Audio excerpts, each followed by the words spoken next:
I heard my kids say they prefer mom's lover Eric, he gives us money, dad's too old. A DNA test proved I'm not their father. I left that night. 4 years later, I returned. With legal papers for revenge. I was walking past my son's room when I heard voices. The kind of hushed voices kids use when they think no one's listening. I stopped at the door. My hand froze on the handle. What I heard next made the blood in my veins go cold. "I wish Eric would stay with us forever," my youngest, Tyler, said. "Our dad isn't someone we can rely on anymore. He's old." Then came the crushing part. My daughter, Emily, only 10, replied, "Yeah.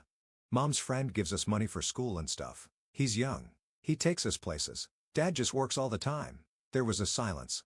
I didn't move, didn't breathe. They were choosing between me and him. Eric, the name hit like a hammer. I knew that name. Eric Carter. Her old college friend. The one she always mentioned with that weird smile. The one who sent our kids birthday presents even though he lived in Seattle. The one who came to our barbecue last summer and stayed too long, drinking my whiskey and laughing too loud with my wife. She said he was just visiting. I never believed her. I stumbled backward from the door, hitting the wall. My knees buckled, but I didn't fall. My heart felt like it was in my throat. I went straight to the garage and sat in my truck, gripping the steering wheel like it could hold me together. My own kids, picking him, talking like I was some washed-up stranger. All this time, I thought I was building a life. Turns out I was just holding the door open while someone else walked in and took my place. I had to know everything. I wasn't going to be the last to find out again. So I started digging. Emails, photos, messages on her iPad she never bothered to log out of. She'd been seeing him for over 3 years. Secret hotel bills, a shared playlist called us, even a photo of him holding my daughter on his shoulders at the zoo, a photo I wasn't even in. Then came the hospital receipts, prenatal tests, DNA markers, a message from Eric. "So glad we know now. They look just like you." I vomited right there in the garage. They weren't mine. I thought I was a father for 10 years. I taught them to ride bikes. I sat through school plays, wiped tears, packed lunches, sang lullabies. And the whole time, it was all a lie. A cruel, twisted lie. She let me raise someone else's kids. She looked me in the eye every day and said, "You're such a good dad." What kind of monster does that? I didn't say a word that night. I laid beside her like nothing had changed while my entire world crumbled beneath me. Her phone lit up around midnight. I didn't touch it. I just stared at her sleeping like a damn angel, peaceful, like she wasn't shoving a knife deeper in my back every single day. The next morning, I packed a bag. I left a note that said nothing except "I know," and I vanished. For 4 years, I became a ghost, changed my name, cut all ties, built a new life in a town no one could find. But I didn't forget. I didn't move on. I planned. I studied law, opened a quiet firm, collected documents, photos, recordings, waited until the kids were older, waited until she remarried to him. Then I came back, walked right into the courtroom, and dropped the file on the judge's desk. Inside were the paternity results, the proof of infidelity, the timeline of her betrayal, the fraud of child support for kids who weren't mine, her signed admission buried in email she never thought anyone would read. And the best part? The house is still in my name. This isn't about custody. It's not about forgiveness. It's about showing her what it feels like to lose everything. This time, I'm not the one walking away. This time, she's the one who's going to watch everything burn. The day I came back, I made sure to walk slow past the house, our house, the one I paid off, the one she now shared with Eric and the kids who called him dad without blinking. She had changed the paint, took down the swing I built, replaced the oak tree with some cheap plastic patio, but the porch light was the same. It still flickered like it was dying, just like the version of me she'd left behind. I didn't knock. I just watched from across the street as they pulled into the driveway. He was driving my car. The silver Ford, the first bought brand new the year Tyler was born. And there he was with his smug little face, stepping out like he owned the place. She stepped out next, blonde hair curled, lips glossed, wearing a dress I hadn't seen before. She looked younger than I remembered, and then she smiled. Not the fake wife at dinner smile she used to throw at me while checking her phone. This was a real smile. The kind that lights up your whole face. She used to smile like that back when we first dated, but that smile wasn't for me. It was for him. She leaned in and kissed him right there in front of the kids, the neighborhood, the sky. A kiss like she forgot I ever existed. I clenched my fists, but I didn't move. Not yet. I had come back for a reason, and it wasn't to throw punches. It was to dismantle her world. I waited until morning, filed everything with my lawyer, served the documents to her workplace, a tech firm where she pretended to be some kind of marketing genius. She got the envelope in front of her coworkers. I made sure of it. An hour later, My phone lit up. Unknown number. I answered, her voice full of venom and disbelief. Ryan, what the hell is this? What kind of sick game are you playing? Just tying up loose ends, I said flatly. I figured you'd want to know where all that young money was coming from. Silence. Then she laughed. Laughed. You're pathetic. You left. You abandoned your family. You don't get to just walk back into our lives and play hero. Family? I asked.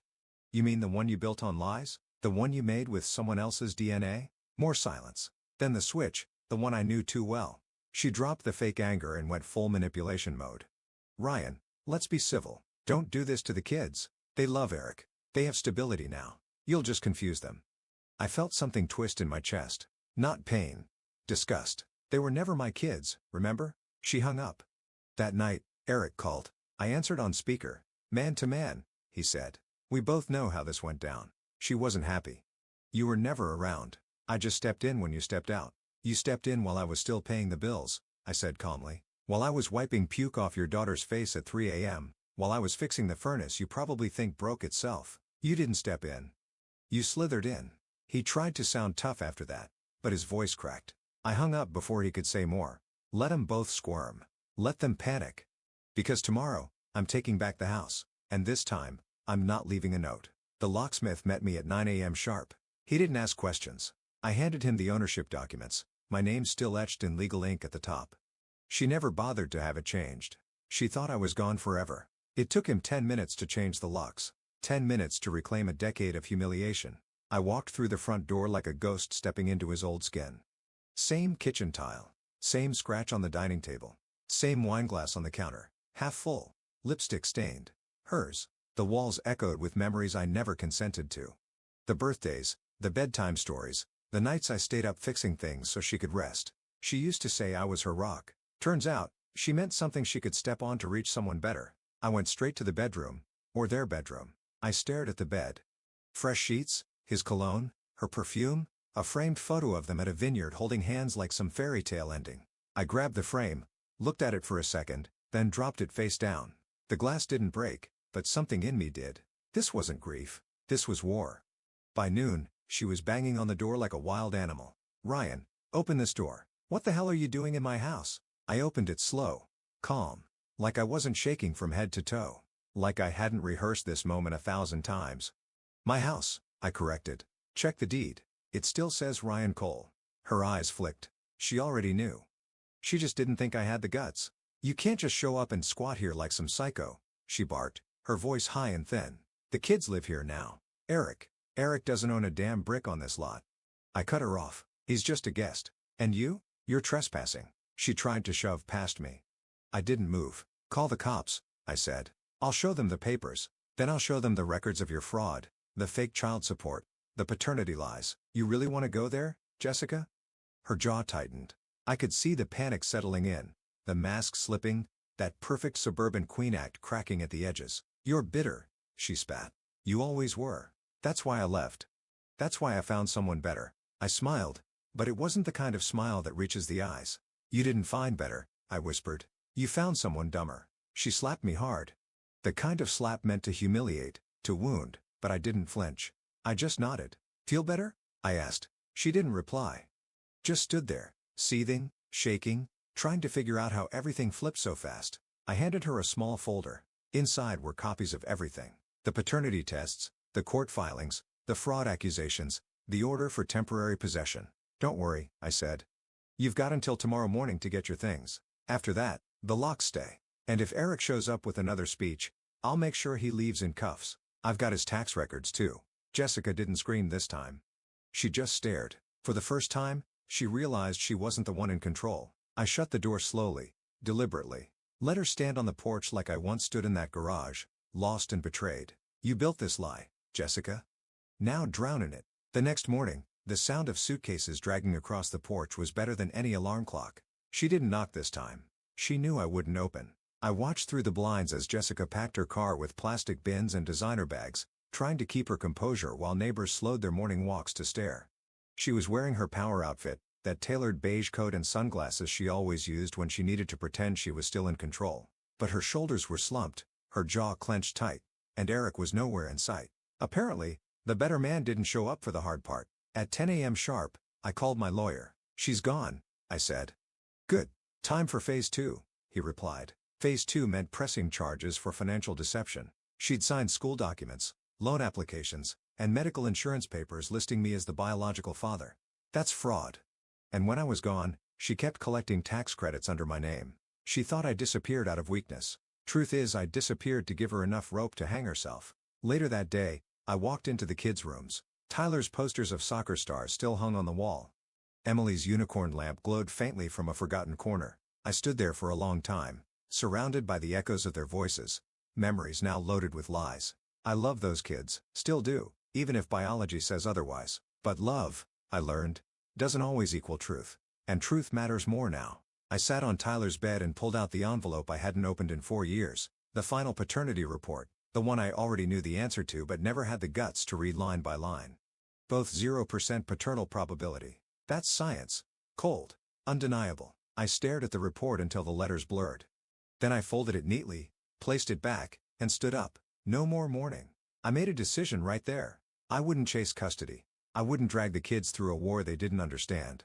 They'd already chosen Eric. Maybe not because they hated me, but because Jessica fed them a version of me that was broken and distant.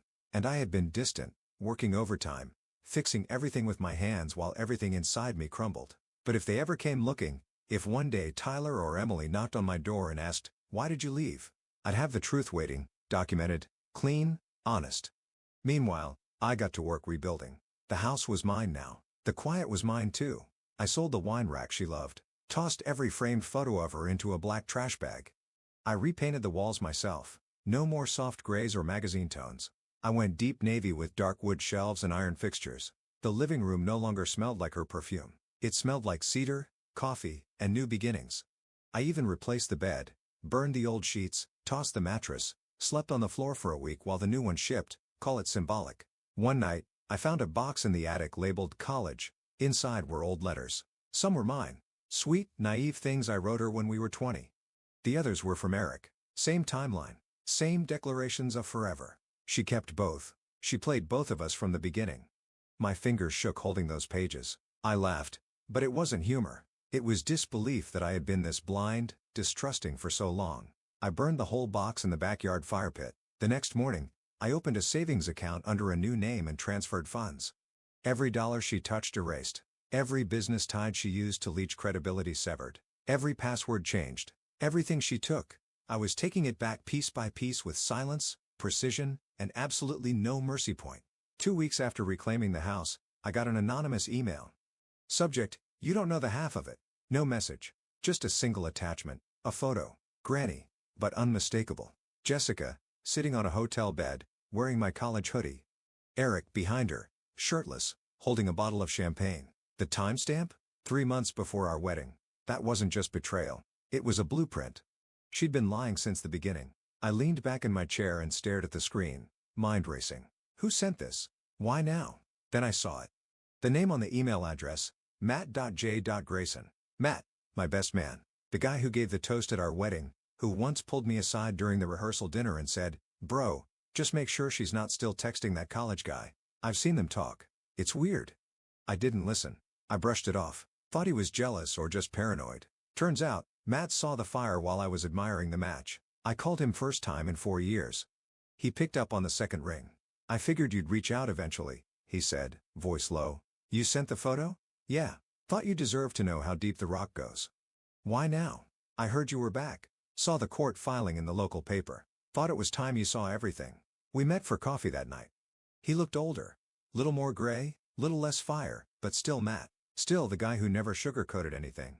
"I tried to warn you," he said, sipping black coffee like it was whiskey. "She was always slippery, always flirty with other guys, always playing two sides. And Eric, he never really left, not after college. You know that whole just friends thing? I caught them in a car once junior year. She swore it was nothing." "You believed her?" "Yeah. I did. That was my specialty, believing her." "Why didn't you tell me everything then?" He sighed. "Because you were already gone.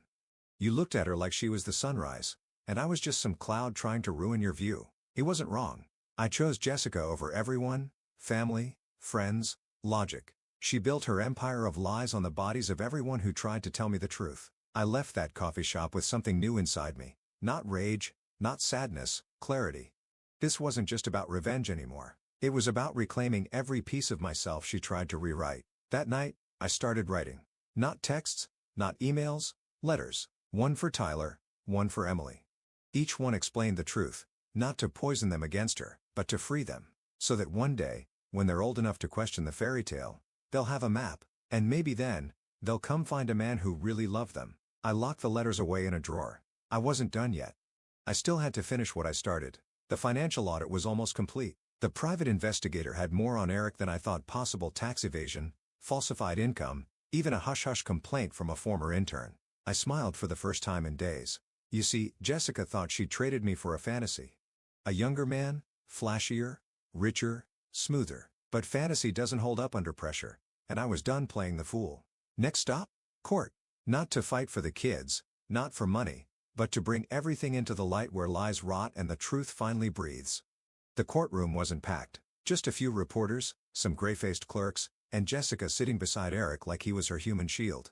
She didn't look like the woman who used to steal my breath when she walked into a room. She looked like someone trying hard to hold the seams together. Eric, on the other hand, had that fake confidence slicked across his face, the kind that only cracks when pressure hits. His suit was too tight, his tie too loose. I could see his leg bouncing under the table. Guilty people always fidget. My lawyer stood calm and clean-cut like a man with nothing to prove, just evidence to deliver. Your Honor, he began, voice even. We're not here to argue opinions. We're here to untangle facts, and those facts point to a decade of fraud, deception, and financial manipulation. He laid it out piece by piece. The falsified paternity paperwork, the child support she collected under false pretenses, the school forms that bore my name next to children who weren't biologically mine, the mortgage still in my name while she played house with another man. I didn't look at Jessica. I didn't need to. I could feel her burning beside me. But the part that cracked the silence like a whip, the hidden bank account. My lawyer clicked the remote. The screen behind the judge lit up with transaction histories. Thousands of dollars funneled out over the years, small amounts hidden as expenses, school needs, family gifts, all rerouted into an account Jessica opened 2 states away. Was that for the kids? The judge asked. Jessica opened her mouth, but Eric cut in. It was my money. I gave it to her. For them. The judge raised an eyebrow. So you admit you've been financially supporting children listed under another man's name while also profiting from shared assets in a home you did not legally own? That was it. The shift, the beginning of the end. My lawyer stood again. We're requesting full ownership transfer of the home, legal action for financial restitution, and a public record of the fraudulent child support filings. Additionally, we are submitting a sealed letter to be held until the minors reach adulthood detailing the nature of the paternity findings so that when the time comes, they'll hear the truth from a court, not gossip. Jessica finally spoke. This is vindictive. He left. He abandoned us. He's trying to destroy my life because I moved on. I looked up. Destroy your life? I asked. Jessica, you forged mine. She scoffed. I gave you a family. No. You gave me a lie and called it love. Eric stood about to speak, but my lawyer interrupted with the final nail. Before Mr. Carter attempts to testify, I'd like to enter this into the record. He held up a sealed manila envelope. Inside are screenshots of threatening messages sent to Mr. Cole's phone from Mr. Carter, alongside proof of tax fraud and a complaint filed by a former employee accusing Mr. Carter of workplace misconduct. Eric's face drained of color. The judge banged the gavel once. Court will reconvene in 1 week for final judgment. In the meantime, both parties are instructed not to contact each other. Any violation will result in criminal charges. Outside, the sun was blinding. I stood on the steps while Jessica and Eric disappeared around the corner like shadows fading from a stage. It wasn't over yet, but for the first time in years, I wasn't the one being played. This time, I was writing the script. The day before the final court judgment, Jessica tried to call me 6 times. I let each one ring until it stopped. Then she switched tactics, texted from a number I didn't recognize. The message was short. Please just meet me. 1 hour. Same coffee shop. I almost deleted it. Almost. But curiosity is a funny disease, especially when it's tangled with 10 years of betrayal. So I went. She was already there when I arrived, sitting in the far corner, wrapped in a coat that probably cost more than my old truck. Her hair was messy in that deliberate way, and she looked tired. Not like a woman who'd been crying, but one who finally realized no amount of makeup can mask rot. She didn't smile when I sat down. That fake confidence she always wore like perfume gone. I didn't ask you here to fight, she said, voice low. I said nothing. She sighed. Look, I messed up. We both know that. But Eric, he's not the monster you think he is. He just wanted to. I raised my hand. Don't defend him to me. Not after everything. She flinched like I'd hit her, but I didn't feel sorry. Not anymore. She leaned in, desperate now. This doesn't have to end ugly, Ryan. We were happy once, weren't we? I laughed, cold and sharp. You want to talk about happy? I was happy the day Emily called me dad for the first time. I was happy when Tyler broke his arm and only wanted me at the hospital. That wasn't your happiness. That was mine. And you built it all on a lie. Her eyes glistened, but still no tears fell. That was Jessica. Always just close enough to guilt, never close enough to redemption. I didn't know how to stop once it started, she whispered. It was supposed to be nothing, just reconnecting. And then, I got pregnant. I panicked. You were so steady, so good. I thought maybe it wouldn't matter. You thought I'd never know. She didn't deny it. I stayed. I continued, voice tight. Through all of it, through your late nights, your fake smiles, the way you looked at your phone more than you looked at me. I stayed. And you let me raise 2 kids that weren't mine like I was their backup plan. Jessica reached into her purse and pulled out a small envelope. It's not much, just some of the money left. I've been setting it aside in case this ever happened, if it helps. I didn't touch it. Keep it, I said. You'll need it more than I will. She looked at me then. Really looked. And for a second, I saw the woman I once loved, or maybe the illusion I thought she was. You hate me, she whispered. No, I replied. I just don't believe in you anymore. I stood up and left her sitting there, envelope in hand, past catching up to her like a tide she couldn't outrun. The next morning, court was brief. The judgment was final. Full ownership of the house granted to me. All child support payments made over the last 10 years to be reimbursed. Jessica and Eric, under formal investigation for tax fraud. My name cleared. Outside, the world felt louder, brighter. As I walked to my car, I saw Eric across the parking lot. He was standing next to a black sedan, phone pressed his ear, jaw clenched so tight I thought he'd crack a tooth. Our eyes met. He looked away first, and just like that, I knew something he didn't. This wasn't the end. This was the beginning of her end. And my beginning, finally, of living without the weight of someone else's deception on my back. It's been 6 months since the final gavel dropped. The house is quiet now, but it's a good kind of quiet. Not the hollow silence I used to drown in when Jessica would vanish for yoga weekends that ended with new lingerie and a locked phone. No, this silence is earned. It's peace. It's mine. I ripped out the master bathroom, gutted the kitchen, painted the hallways. Every corner of this place has my sweat in it now. Not to erase the past, but to reclaim the wall she used to smile against like a queen in a castle she didn't deserve. I rebuilt the backyard deck myself. Took me 4 weekends and half a bottle of bourbon. But the first time I sat on it, under a clean sky, coffee in one hand, plans in the other, I didn't feel broken. I felt solid. I never heard from Jessica again. The tax fraud investigation steamrolled their finances. Eric lost his job. Jessica tried to open a new marketing firm but couldn't get a single client. Word spreads fast when court transcripts go public, especially when they include emails labeled, "Let's keep Ryan in the dark." Poetic justice. The kids, they're still with her, and that's fine. I wrote them one more letter. Sealed it. No return address. Just the truth. I left it with my attorney with a single instruction. Give this to them when they're old enough to ask questions, not before. It's not vengeance. It's clarity. They deserve it. I'll always love them, even if I was just the man in the background of their real father's mess. Some nights, I dream about them calling me dad again, but dreams are fragile things. I don't chase them anymore. I chase discipline, purpose, freedom. I joined a boxing gym. Started waking up at 5. I lift. I run. I breathe deeper now. My reflection no longer looks like a man trying to remember who he used to be. And the business? Thriving. I partnered with a veteran buddy from my college days. Ironic, since Jessica once called him crude and directionless. He just bought a second house in Miami. Turns out the people she thought were beneath her are the ones still rising. And Eric? Last I heard, he moved back in with his parents. One of the neighbors told me Jessica tried to pawn off her jewelry to cover a lawsuit from a former employee of Eric's. Guess charm only lasts until the bills come in. Let her scramble. Let her scheme. That's her world now. Paper thin and always one match away from ashes. As for me, I'm not bitter. You expect me to say I am, that I wake up angry, that I want revenge, or some big Hollywood confrontation where she sobs and begs, and I walk away like a hero. But no, I just want a clean start, and I took it with my own damn hands.